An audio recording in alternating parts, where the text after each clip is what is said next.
جتنے نیک کام کریں آپ کے لیے اتنا ہی بہتر ہے، کیونکہ ایک نیکی کریں گے تو 70 گنا اس کا آپ کو ثواب ملے گا۔ ہاں، اور آقا صلی اللہ تعالی علیہ وسلم کا ارشاد گرامی ہے کہ اس مہینے میں شیاطین کو قید کر دیا جاتا ہے، جنت کے دروازوں کو کھول دیا جاتا ہے، جہنم کے دروازوں کو بند کر دیا جاتا ہے، حدیث پاک ہے۔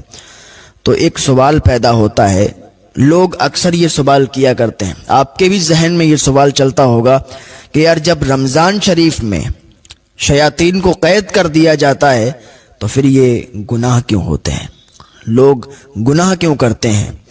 تو اس کا بھی میں آپ کو جواب دیتا ہوں، اس کو بھی بتاتا ہوں۔ شیاطین کو قید کر دیا جاتا ہے، لیکن جو انسان گناہ کرتا ہے وہ اپنے نفس امارہ کے تحت گناہ کرتا ہے، تو انسان کو چاہیے کہ اپنے اوپر کنٹرول کرے۔ اگر انسان چاہے گا تو وہ ضرور کنٹرول کر سکتا ہے، کیونکہ شیاطین قید کر دیے جاتے ہیں، یہ بات حقیقت ہے، حضور نے فرما دیا، اور جو حضور نے فرما دیا وہ ہمارے لیے بات حقیقت ہے، اٹل ہے۔ لیکن جو انسان گناہ کرتا ہے وہ اپنے نفس امارہ کی وجہ سے گناہ کرتا ہے، ہاں اس میں اس کا ہاتھ ہوتا ہے۔ تو انسان کو چاہیے کہ گناہوں سے بچتا رہے اور اس پاک مہینے میں عبادت کرے، اللہ کو راضی کرے۔ ویسے تو ہر مہینہ ہمارے لیے عبادت کا ہے، ہر دن ہمارے لیے عبادت کا ہے، لیکن یہ خاص کچھ دن ہوا کرتے ہیں اور خاص مہینے ہوا کرتے ہیں، انہی مہینوں میں یہ ایک پاک مہینہ ہے، بڑی برکتوں والا مہینہ ہے، بڑی عظمتوں والا مہینہ ہے۔ اس مہینے میں بھی اگر اللہ کو راضی نہ کر سکے، اس کی عبادت نہ کر سکے، روزے نہ رکھ سکے، تو پھر کیا کرو گے آپ؟ اللہ کے نبی صلی اللہ تعالی علیہ وسلم ارشاد فرماتے ہیں کہ جو رمضان شریف میں زنا کرتا ہے یا شراب پیتا ہے تو اس پر اللہ اور اس کے فرشتے لعنت کرتے ہیں، لعنت بھیجتے ہیں۔ اگلے رمضان شریف آنے سے پہلے اگر اس کی موت ہو جاتی ہے تو سیدھا جہنم میں جائے گا، کیونکہ اس کے پاس کوئی ایسی نیکی نہیں ہوگی جو اسے جنت میں لے جائے، کوئی اتنی بڑی نیکی نہیں ہوگی۔ ہاں تو میرے بھائیوں، تمام گناہوں کو چھوڑ دو، توبہ کر لو۔ یہ پاک مہینہ ہمیں نصیب ہوا ہے، ہم بڑے نصیب والے ہیں کہ یہ پاک مہینہ ہمیں نصیب ہوا ہے۔ اس پاک مہینے میں اللہ کی عبادت کریں، اللہ کو راضی کریں اور اس کے حضور حاضر ہو جائیں، نمازیں ادا کریں، قرآن شریف کی تلاوت کریں، اوراد و وظائف کریں اور اس رب کو راضی کرنے پر لگ جائیں اور اپنے گناہوں سے توبہ کریں۔ جو گناہ ہم کر چکے ہیں ان سب سے توبہ کر لیں، اور اس بات کی بھی توبہ کریں کہ یا اللہ آئندہ بھی ہم سے کوئی گناہ نہ ہو پائے۔ ہاں اللہ کی بارگاہ میں آپ توبہ کریں گے، اللہ آپ کی ایک توبہ سے آپ کو معاف فرمانے والا ہے، ایک توبہ سے آپ کو معاف فرما دے گا۔ پھر یہ پاک مہینے میں آپ توبہ کریں گے، اللہ آپ کی توبہ کو قبول فرمائے گا۔ اور اس مہینے کی بڑی برکتیں ہیں، وہ اپنے واقعہ سنا ہوگا، اپنے تو اپنے بیگانے بھی اس سے فائدہ اٹھاتے ہیں۔ ہاں ایک مجوسی تھا، اس کا بیٹا بازار میں کچھ کھا رہا تھا تو اس مجوسی نے اپنے بیٹے کو تھپڑ مارا اور کہا تو مسلمانوں کے بازار میں اس رمضان شریف کے مہینے میں کھلے عام سب کے سامنے تو کھا رہا ہے، تجھے شرم نہیں آتی؟ اس نے کہا ابا میں تو کھا رہا ہوں، آپ بھی تو رمضان شریف کے مہینے میں کھاتے ہیں۔ اس نے کہا بیٹا میں رمضان شریف کے مہینے میں کھاتا ہوں، مجوسی ضرور ہوں لیکن لوگوں کے سامنے نہیں کھاتا ہوں، میں کسی کو دکھا کے نہیں کھاتا ہوں، میں گھر کے اندر چپ کے کھا لیتا ہوں۔ رمضان شریف کا ادب و احترام میرے اندر بہت ہے، میں رمضان شریف کا بہت زیادہ ادب و احترام کرتا ہوں۔ جب اس کا وصال ہوا نا، اس کی موت ہوئی، تو کسی نے خواب میں دیکھا وہ جنت کے محلوں میں ٹہل رہا تھا۔ ہاں جنت کے محلوں میں ٹہل رہا تھا۔ اس نے پوچھا میاں تمہارے ساتھ یہ کیسا سلوک ہوا کہ تمہیں جنت کیسے نصیب ہو گئی؟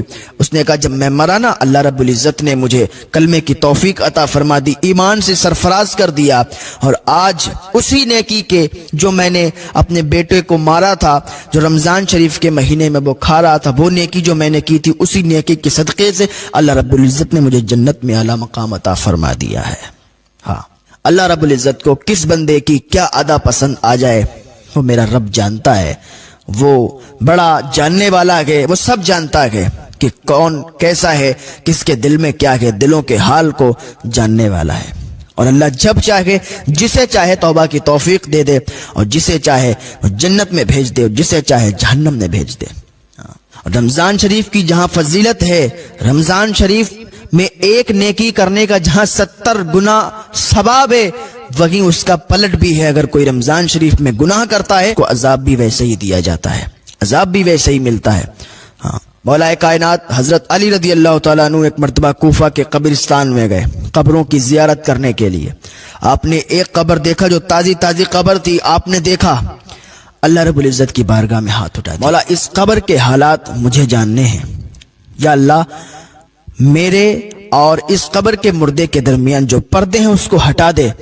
میں حالات جاننا چاہتا ہوں کہ اس قبر کے مردے پر اس ٹائم کیا ہو رہا ہے. اللہ رب العزت نے مولا کائنات حضرت علی رضی اللہ تعالیٰ عنہ کی یہ دعا قبول کی, اور آپ کے اور اس مردے کے درمیان جو بھی حجابات تھے, جو بھی پردے تھے, ان کو ہٹا دیا گیا.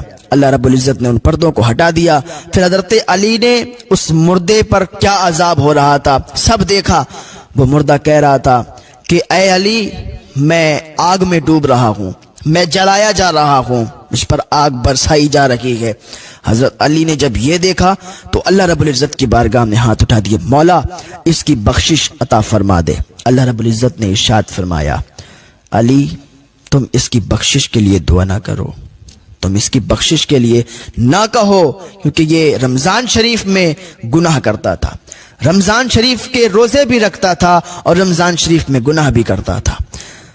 دن میں روزہ رکھتا تھا, رات میں یہ گناہ کیا کرتا تھا. آج بھی ہمارے کچھ بھائی ایسے ہوتے ہیں, دن میں روزے سے ہوتے ہیں اور جب روزہ افطار کر لیتے پھر ہلڑ بازیاں کرتے گھومتے ہیں.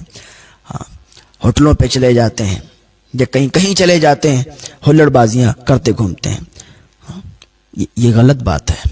دن میں روزہ رکھو اور رات کو شیطانوں والی حرکتیں آپ کرو, رات کو گناہ کرو, تو یہ بہت غلط بات ہے. اللہ رب العزت ایسے لوگوں کو معاف نہیں فرماتا ہے. یہ مہینہ بڑا پاکیزہ ہے, بڑا ادب کا مہینہ ہے. اس میں جتنا بھی اس مہینے کا آپ ادب کرو اتنا ہی کم ہے. اس مہینے میں بس آپ اوراد و وظائف کرو, عبادت کرو, اللہ کو راضی کرو, اور زیادہ کچھ آپ کو ادھر ادھر ہلڑ بازی کرنے کی ضرورت نہیں ہے. زیادہ کود پھاند کرنے کی ضرورت نہیں ہے. اس مہینے کا ادب کرو.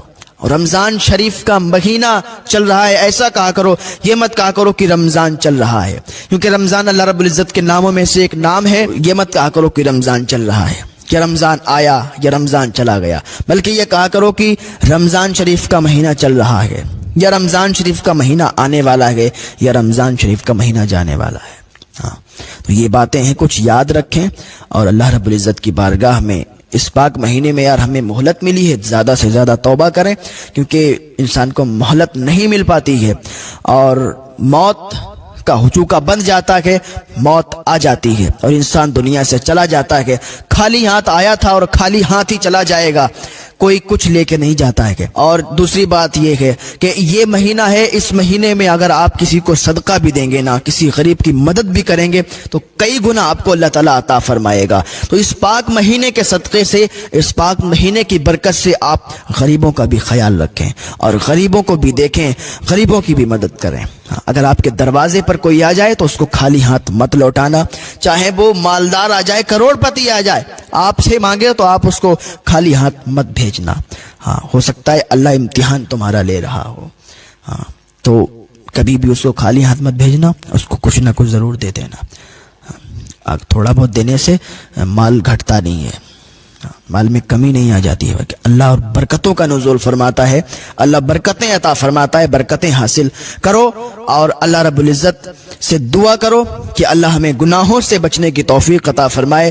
اللہ رب العزت کی بارگاہ میں دعا ہے, اللہ اس مقدس مہینے کے صدقے سے, ماہ رمضان شریف کے صدقے سے ہم تمام لوگوں کو فیضیاب فرمائے, اور اس مقدس مہینے کے فیوز و برکات سے ہم سب کو مالا مال فرمائے.